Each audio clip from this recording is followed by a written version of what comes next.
열왕기상 16장 29절에서 시작된 엘리야의 이야기가 벌써 10주째 이어지고 있습니다. 저는 말씀을 준비하면서 하루에 몇 번씩 이렇게 열왕기상 17장부터 19장까지 말씀을 읽곤 합니다. 우리가 가진 성경을 가지고 읽기도 하고 또 세번역 성경으로 읽기도 하고 영어 성경으로 읽기도 하고 아주 가끔씩 히브리어로 읽기도 하고 읽습니다. 이렇게 말씀을 계속 같은 말씀을 읽다 보면 어떤 때는 제가 그 갈멜산 꼭대기에 있는 것처럼 느껴지는 그런 때도 있습니다. 지난번에 갈멜산과 이스라엘 평야 사진을 보여드렸는데요. 말씀을 계속 읽다 보면 제가 꼭 거기 있는 것처럼 그런 느낌이 들 때가 있습니다. 늦은 오후에 교회에 계셔보신 분들은 잘 아실 텐데요. 여러분, 우리 교회가 노을 맛집입니다. 노을이 엄청 좋습니다. 해질녘 교회에서 저 지하철역 방향으로 바라보면 노을이 너무 아름답습니다. 어느 자매님께서 코타키나발루의 석양보다 아름답다라고 하셨는데 안 가봐서 모르겠지만 다녀오신 분이 그렇다고 합니다. 좋다고 합니다. 해질 무렵 교회 로비에서 성경을 읽다 보면 오늘 본문 말씀에서 엘리야가 맞이했던 그 늦은 오후와 비슷하지 않을까 이런 생각이 들 때가 있습니다. 여러분 한번 상상해 보십시오. 3년 6개월 전에 어느 선지자가 내 말이 없으면 비도 이슬도 없을 것이라고 선포하였습니다. 그랬더니 정말 비도 없어졌고 이슬도 없어졌습니다. 비와 이슬만 사라진 것이 아니라 그 말씀을 선포했던 선지자도 감쪽같이 없어졌습니다. 왕은 온 나라는 그 선지자를 찾기 위해서 애썼지만 아무리 찾아도 그 사람을 찾을 수가 없었습니다. 어느 날 그 선지자가 다시 나타났습니다. 그리고 바알 종교의 성지인 갈멜산에서 바알이 진짜인지 여호와 하나님이 진짜인지 그 능력을 겨루어 보자고 말했습니다. 약속한 날이 되었습니다. 그 선지자가 나타났습니다. 3년 반 만에 나타난 선지자, 과연 어떤 모습이었을까요?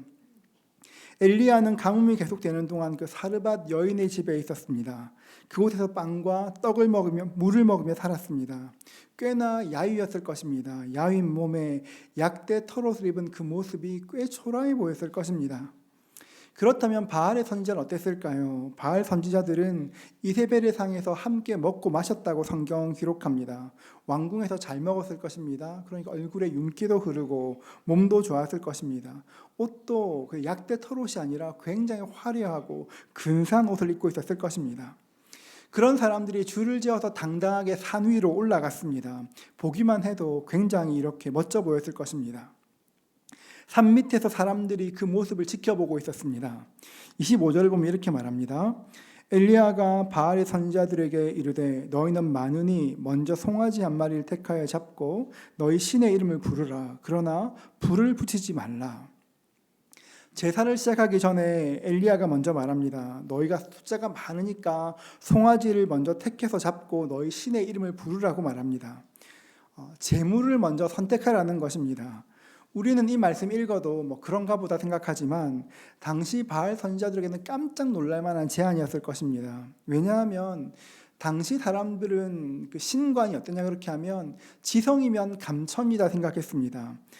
신에게 치성을 드리면 그 정성을 보고 신이 응답한다 생각했습니다. 그렇기 때문에 신에게 어떤 제물을 바칠 것인가, 제물을 선택하는 것은 어떻게 보면 응답의 여부를 결정할 만한 중요한 일이었습니다. 굉장히 중요한 일인데 그 제물의 우선권을 양보한 것입니다. 26절은 이렇게 말합니다. 그들이 받은 송아지를 가져다가 잡고 아침부터 낮까지 바알의 이름을 불러 이르되 바알이여 우리에게 응답하소서 하나 아무 소리도 없고 아무 응답하는 자도 없으므로 그들이 그 쌓은 제단 주위에서 뛰놀더라. 바알의 선지자들은 먼저 좋은 제물을 선택해 잡았습니다. 그리고 바알의 이름을 부르며 기도하기 시작했습니다. 응답하소서 응답하소서 열심히 기도하였습니다. 그런데 산 밑에서 보는 사람들에게는 이것도 굉장히 낯선 모습이었습니다. 엘리야는 제사 지내는 시간을 양보한 것입니다. 나는 나중에 해도 괜찮으니 언제 해도 괜찮으니 가장 좋은 시간 당신들이 먼저 하라는 것입니다. 바알의 선지자들은 아침부터 낮까지, 그러니까 아침 제사가 시작된 오전 9시부터 낮 12시까지 제사를 지냈습니다. 바알의 선지자들은 모든 좋은 조건을 선택하고 바알의 이름을 부르며 간절히 기도했습니다. 그 기도의 결과가 26절 중반절에 기록되어 있습니다. 우리 같이 한번 읽어볼까요? 함께 읽겠습니다. 바알이여 우리에게 응답하소서 하나 아무 소리도 없고 아무 응답하는 자도 없으므로 그들이 그 쌓은 제단 주위에서 뛰놀더라. 힘을 다해 기도했습니다. 그러나 아무 소리도 없고 아무 응답하는 자도 없고 아무 일도 일어나지 않았습니다. 그러자 이 사람들은 제단 주변에서 뛰놀기 시작했습니다. 뛰놀았다, 이 말을 우리가 있는 성경으로 보면 춤을 추고 뛰어노는 것 같지만 좀 히브리어로 보면 뉘앙스가 다릅니다. 히브리어 원어로 보면 뛰논다는 말은 절뚝인다와 같은 말입니다. 절뚝인다. 절뚝이는 것은 바알 종교에 있던 예배 의식, 그러니까 그들이 말하는 거룩한 춤을 말하는 것입니다. 여러분, 고대 종교를 보면 많은 경우에 예배 의식 중에 거룩한 춤들이 있습니다. 혹시 그 수피 댄스라는 것을 보신 분이 계십니까? 유튜브 검색하시면 엄청 많이 나오는데요. 그 수피 댄스라는 것이 있습니다. 이집트를 여행하면 보통 두 가지 춤을 보게 되는데, 첫 번째는 여자들이 추는 그 벨리 댄스가 있고 또 수피 댄스가 있습니다. 벨리 댄스는 여자의 춤이지만 수피 댄스는 남자의 춤입니다. 남자들이 나와서 그 긴 치마 같은 것을 입고 제자리에서 빙글빙글 돕니다. 30분에 약 2,500바퀴에서 3,000바퀴 정도를 돕니다. 그런데 이 댄스라고 이름 붙었지만 이것은 그냥 춤이 아니라 이슬람 수도원의 신비주의 의식 중에 하나입니다. 여러분, 제자리에서 2,500번, 3,000번을 돌면서 자기 의식을 없애고 나면 그곳에 신이 임한다는 것입니다. 저도 이집트에서 본 적이 있는데 굉장히 신기했습니다. 한 30분 동안 남자들이 그냥 뱅글뱅글 돌다가 어느 순간 제자리에 그대로 멈추고 앉아서 기도합니다. 바알의 선지자들이 뛰노는 것, 단순히 뛰어노는 것이 아니라 절뚝이는 것, 이것은 예배의식, 바알의 관심을 끌기 위한 거룩한 춤이었습니다. 그런데 이 절뚝이다, 이 말에는 이중적인 의미가 있습니다. 21절을 보면 이렇게 말합니다. 엘리야가 모든 백성에게 가까이 나아가 이르되 너희는 어느 때까지 둘 사이에서 머뭇머뭇하려느냐. 여호와가 만일 하나님이면 그를 따르고 바알이 만일 하나님이면 그를 따를지니는 하니 백성이 말 한마디도 대답하지 아니하는지라. 21절에 사용된 머뭇머뭇하다, 이 말은 지난번에 갈짓자로 움직인다, 그런 뜻이라고 말씀드렸습니다. 갈짓자로 움직인다, 갈피를 잡지 못하고 움직인다는 뜻이 있는데 또 하나의 뜻이 있습니다. 그 뜻이 바로 절뚝인다는 뜻입니다. 너희가 어느 때까지 둘 사이에서 머뭇머뭇하겠느냐, 너희가 어느 때까지 바알 앞에서 절뚝이겠느냐, 바알의 시선을 돌리기 위해서 그런 춤을 추겠느냐 말하는 것입니다. 백성에게 그런 춤을 가르쳤고 본을 보였던 선지자들이 지금 제단 앞에서 절뚝이며 춤을 추고 있습니다. 어느 때보다 열심히, 어느 때보다 격렬하게 춤을 췄지만 어떻게 말합니까? 아무런 소리도 없고 응답하는 것도 아무것도 없었습니다. 27절은 이렇게 말합니다. 정오에 이르러서는 엘리야가 그들을 조롱하여 이르되 큰 소리로 부르라. 그는 신인즉 묵상하고 있는지, 혹은 그가 잠깐 나갔는지, 혹은 그가 길을 행하는지, 혹은 그가 잠이 들어 깨워야 할 것인지 하매. 벌써 정오가 되었습니다. 낮 12시가 되었습니다. 엘리야가 그들을 조롱하기 시작했습니다. 여러분, 이 말씀을 잘 보면 엘리야가 그 사람들을 조롱한 것이 아니라 뒤따라 나오는 내용을 보면 알 수 있는 것처럼 그들의 신 바알을 조롱하고 있습니다.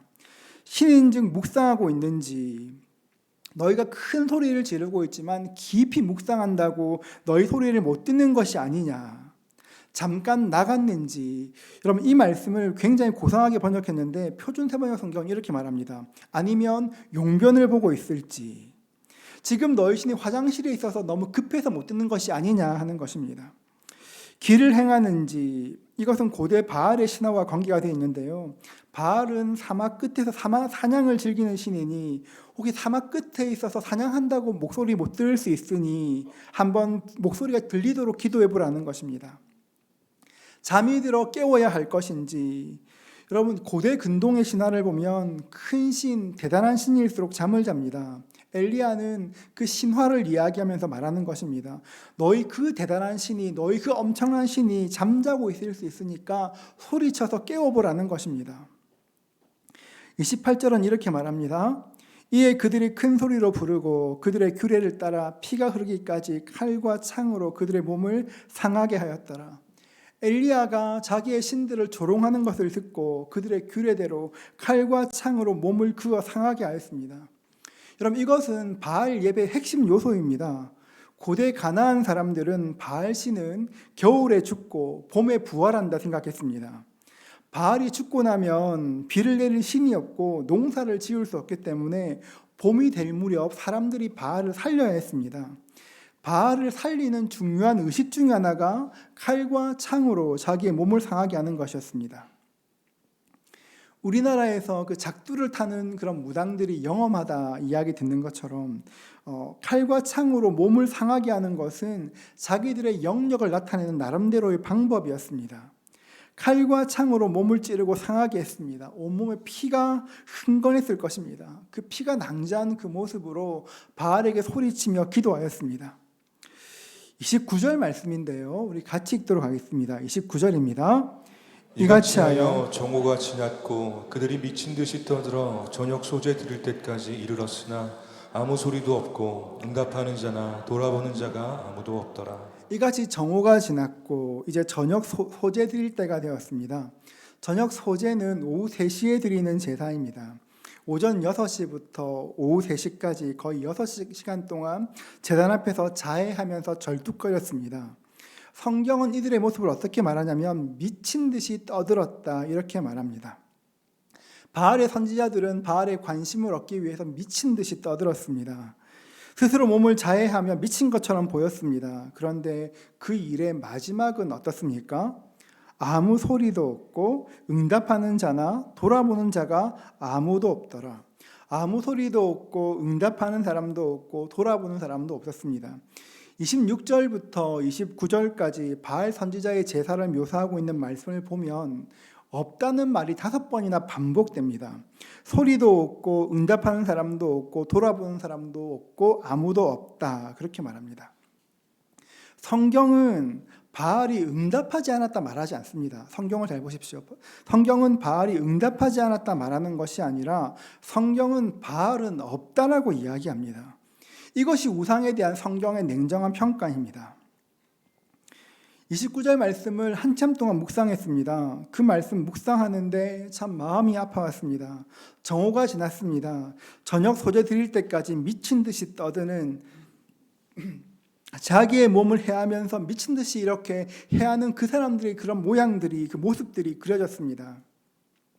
미친 듯이 떠든다. 원하는 것을 얻기 위해서 미친 듯이 몰두하고 있는 것, 그것은 갈멜산 위에 있던 바알 선지자를 향한 말씀이기도 하고 어쩌면 이 시대를 향한 이 시대 사람들을 바라보시는 하나님의 관점일 수도 있겠습니다.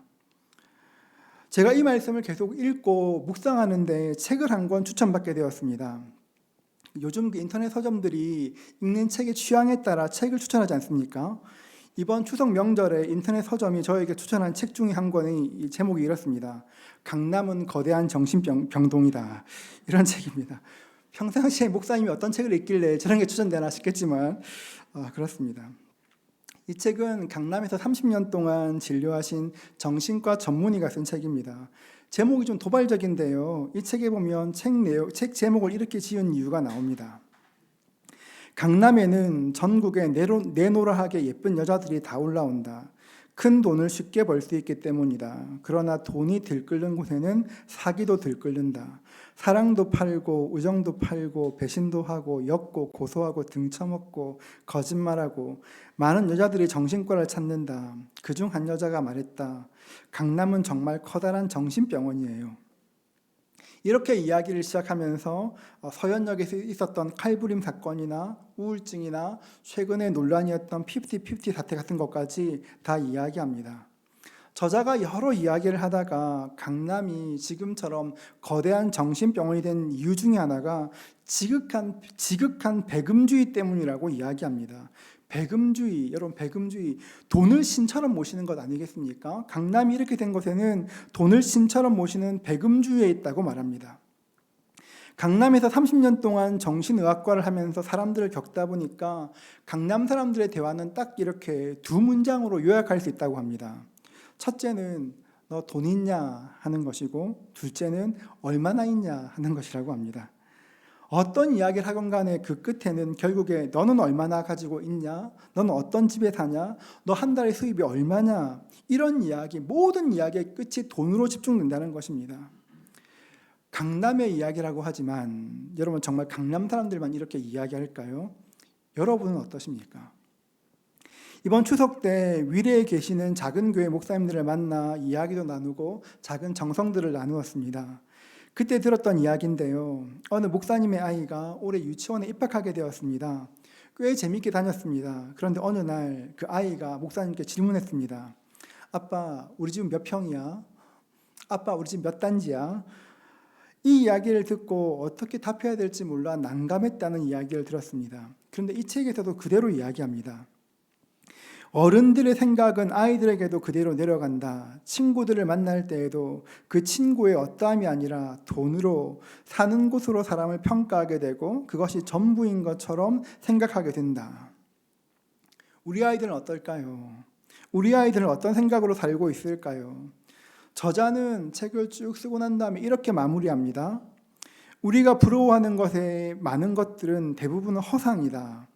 독자들이 맹목적으로 돈을 추구하는 삶에서 벗어날 수 있기를 바란다. 돈보다 중요한 여러 가치를 되살리고 인간적으로 살 수 있는 길을 고민해야 한다. 강남에서 한 30년 이렇게 병원 해보니까 결국 결론이 우리가 부러워하는 많은 것들은 결국 허상일 뿐이다. 지극한 배금주의의 끝은, 돈을 신처럼 모시는 것의 끝은 결국 허상으로 끝난다는 것입니다. 여러분, 그런데 돈이 만만하게 볼 게 절대 아닙니다. 여러분, 우리의 아이들이, 우리의 자녀들이 열심히 공부해야 되는 이유가 뭘까요? 여러분, 무언가 사회에 기여할 수 있는 훌륭한 인물이 되기 원해서 열심히 공부하라 이야기하실 것입니다. 정말 그럴 것입니다. 그런데 그런 마음 한구석에 열심히 공부해서 좋은 직장에 취직하고 돈을 많이 벌어서 안정된 삶을 살았으면 좋겠다. 아이가 어떤 보람 있는 삶을 사는 것이 아니라, 사회에 기여하는 삶이 아니라 우리 아이가 그냥 돈 많이 벌고 안정되게 살면 좋겠다, 그 생각하지 않습니까? 누군가 이렇게 말했습니다. 가난은 불편한 것이지 불행한 것이 아니다, 이렇게 말했습니다. 가난은 불편한 것이 불행한 것이 아니다. 저는 그 말에 동의하지 않습니다. 진짜 가난을 겪어보면 불편한 것이 아니라 때로 정말 사람을 불행하게 만듭니다. 정말 힘든 것입니다. 그것이 현실입니다. 그런데 예수님께서는 우리에게 돈이 얼마나 중요한지를 잘 알고 계셨습니다. 예수님께서는 제자들을 가르치실 때 많은 비유를 쓰셨습니다. 총 38개의 비유를 말씀하셨는데 38개의 비유 중에서 16개가 돈과 관련된 비유였습니다. 예수님은 우리 삶에 돈이 필요한 것 잘 알고 계셨습니다.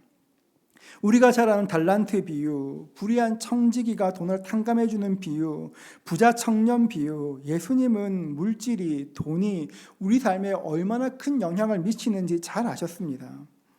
예수님은 우리가 이 땅 사는 동안 우리에게 돈이 필요한 것 아십니다. 우리에게 돈이 필요한 것을 아시는 주님께서 어떻게 말씀하시냐면 마태복음 6장 21절을 같이 읽겠습니다. 같이 읽습니다. 내 보물 있는 그곳에는 내 마음도 있느니라. 내 보물이 있는 그곳에 내 마음도 있다고 말씀하십니다. 마태복음 6장 24절도 말합니다. 같이 읽겠습니다.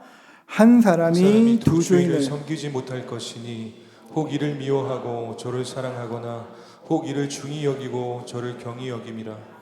너희가 하나님과 재물을 겸하여 섬기지 못하느니라. 돈은 결코 나쁜 것이 아닙니다. 저는 여러분이 돈이 많았으면 좋겠습니다. 여기 아멘 안 하기 쉽지 않은데 여러분. 전 여러분이 이렇게 경제적으로 이렇게 어려움이 없으면 좋겠습니다.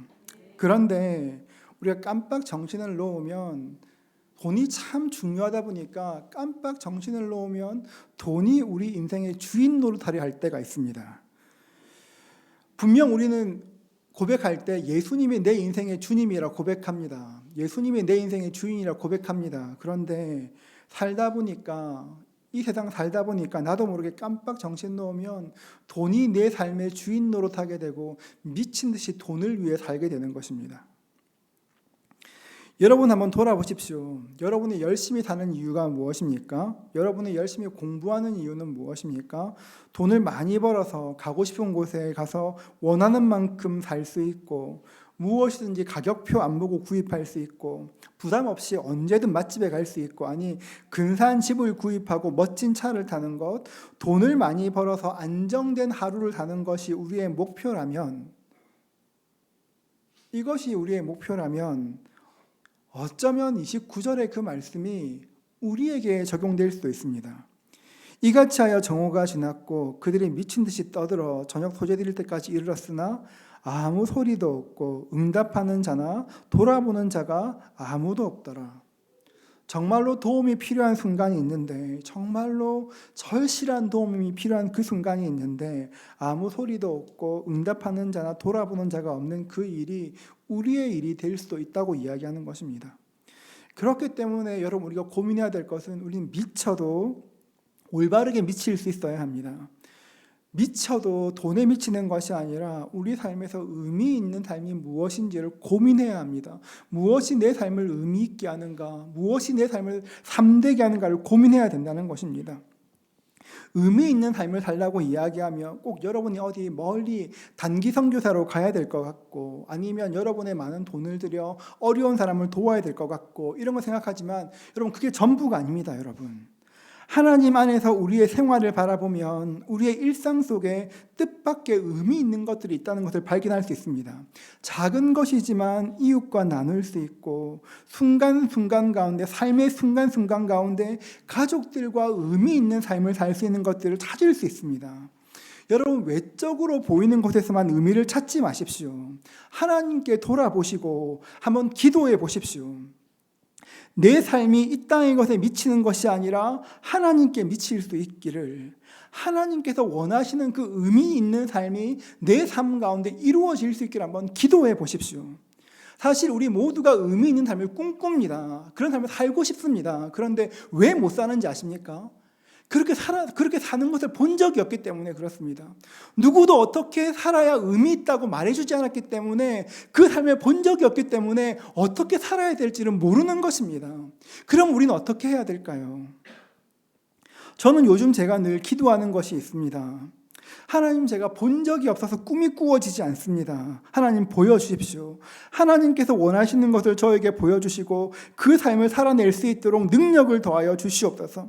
우리 성도님들과 한 번도 가보지 않은 길을 걸어가야 하는데, 하나님 가장 좋은 길로, 올바른 길로 인도하여 주시고 그 길을 보여달라고 기도합니다. 여러분, 마찬가지 아니겠습니까? 우리 다 같이 한 번뿐인 이 세상을 지나가고 있는데 어떻게 해야 의미 있는 삶을 살 수 있을지 그 누구도 가르쳐주지 않았는데, 우리에게는 예수님 계시지 않습니까? 그 예수님께 여쭈어 보면, 주님, 어떻게 해야 내 삶이 의미 있는 삶이 될 수 있을까요? 어떻게 해야 내 자녀들에게 복된 것을 줄 수 있을까요? 하나님께 여쭈어 보고 기도할 때 하나님께서 인도하시지 않겠습니까? 여러분, 그 삶을 꿈꾸어야 하는 것입니다. 여러분, 우리는 이 세상이 우리의 소망이 되는 것이 아니라 하나님이 우리의 소망이 되셔야 합니다.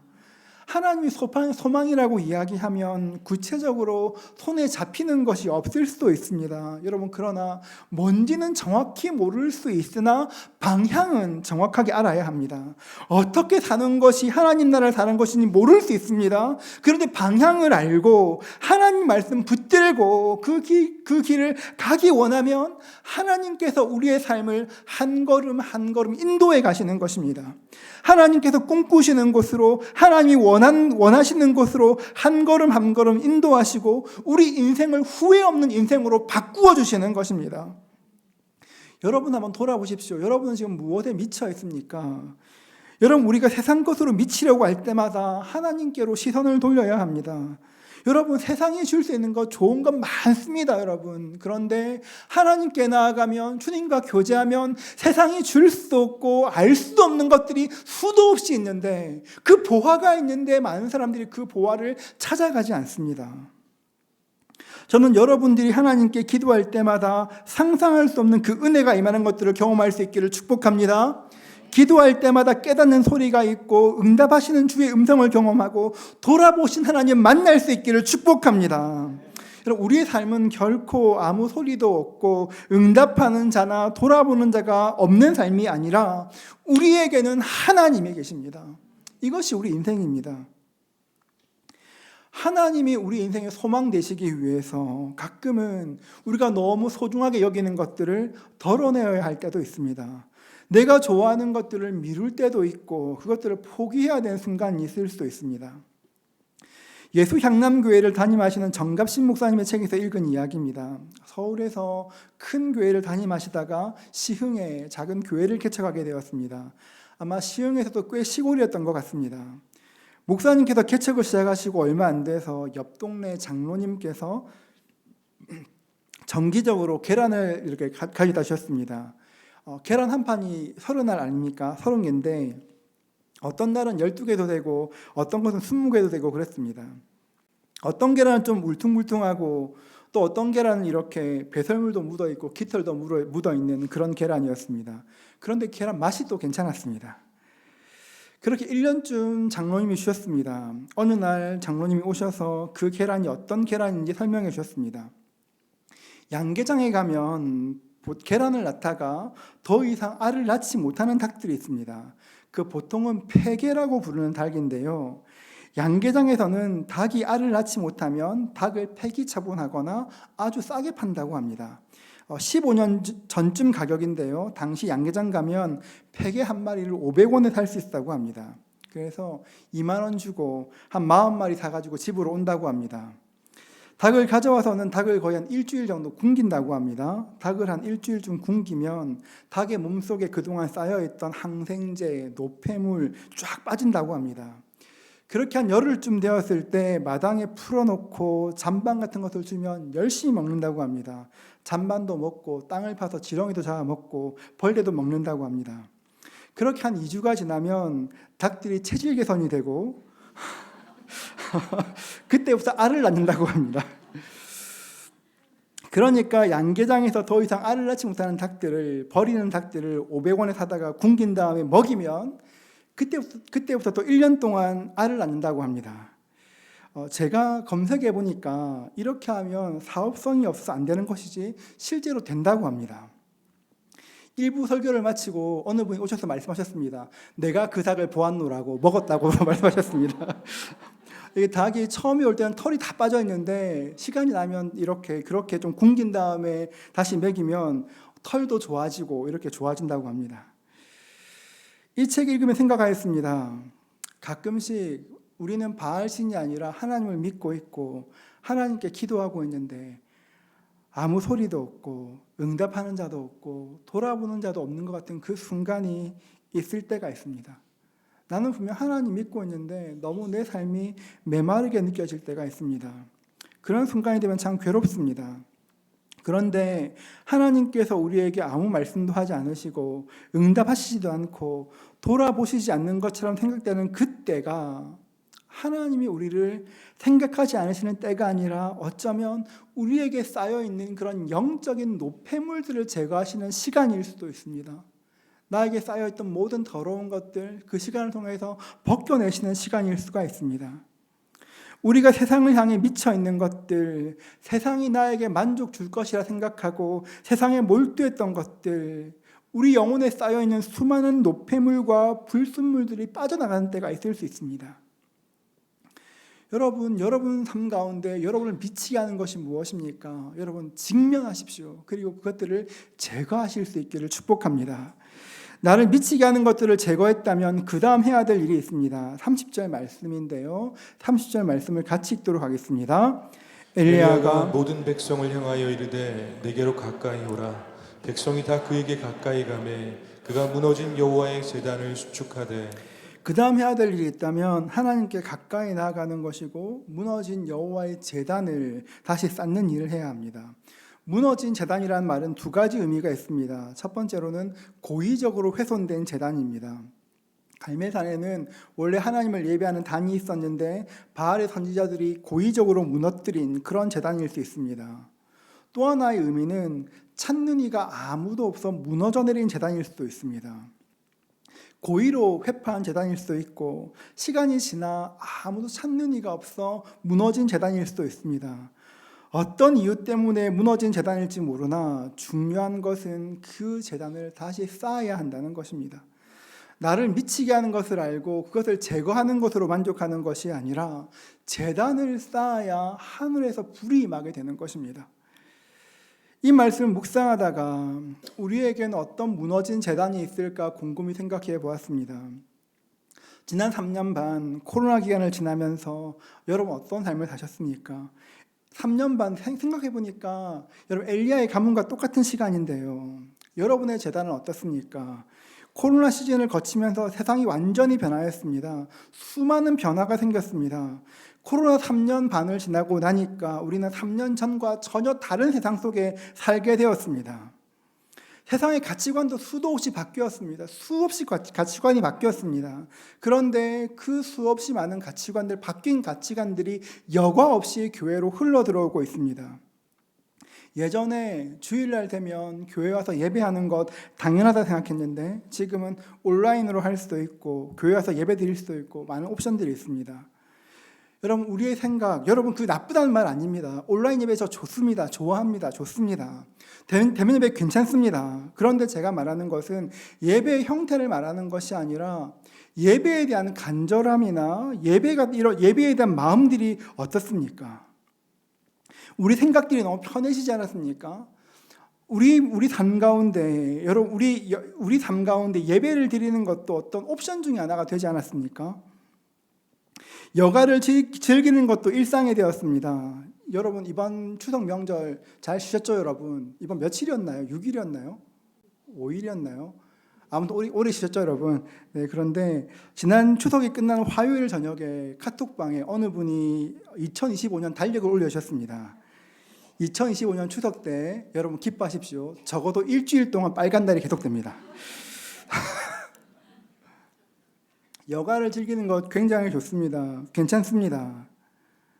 그런데 여러분 그런 여가 생활을 즐기고 여러 가지 바뀐 가치관들을 가지고 살다 보니까 하나님에 대한 순전한 마음들도 전에는 무엇을 하건 하나님께 예배하는 것이 가장 먼저였고 하나님 아는 것이 우선이었는데 어느 순간 하나님께 예배하는 것들이 교회에 나오는 것들이 수많은 옵션 중에 하나가 되어서 내가 선택하는 것이 되었습니다.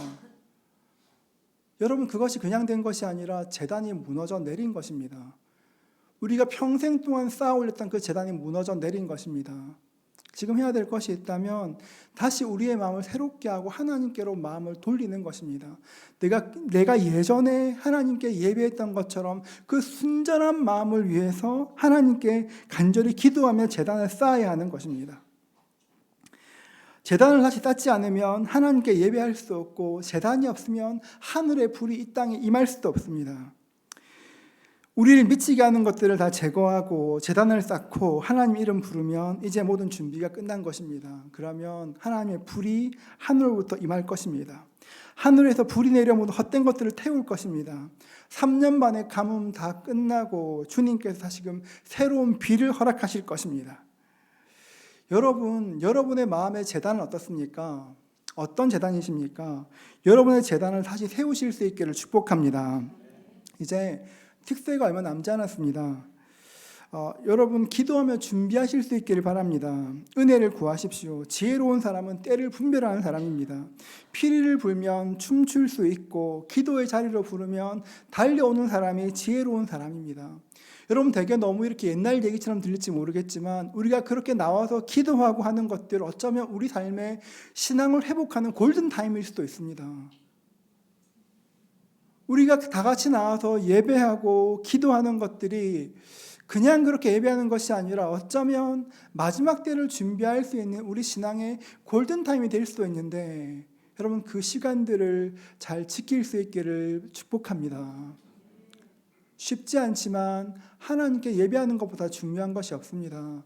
이 땅 사는 동안 하나님의 은혜가 없다면 우리가 어떻게 우리 인생을 살 수 있겠습니까? 하나님의 은혜가 없다면 무엇이 여러분 인생에 하는 도움이 할 수 있겠습니까? 지금 여러분이 미쳐 있는 것은 무엇입니까? 세상 사람들처럼 돈에 미치고 자녀에 미치고 취미에 미치고 하나님 아닌 것으로 미쳐 있는 것은 없습니까? 하나님께서 그 모습을 불쌍히 보십니다. 그것들에게 참 만족이 없는데 그것들이 살게 하는 것이 아닌데 그것들이 전부인 것처럼 살면서 몰두하면 하나님 우리 불쌍히 여기시는 것입니다. 여러분의 삶을 가치 있게 만드는 것은 무엇일까요? 분별하십시오. 무엇이 내 삶의 참 의미가 되는지 삶의 의미를 발견하십시오. 여러분의 재단을 수축하십시오. 여러분의 인생에도 하늘로부터 불이 임하게 될 것입니다. 하늘에 불이 임하게 되면 여러분 정결하게 될 것이고 하나님의 은혜가 여러분의 인생 가운데 개입하시는 것들을 경험하게 될 것입니다. 그 은혜 누릴 수 있는 저와 여러분 되시기를 주의 이름으로 축복합니다. 기억하십시오. 이 땅에 참된 소망은 예수님밖에 없습니다.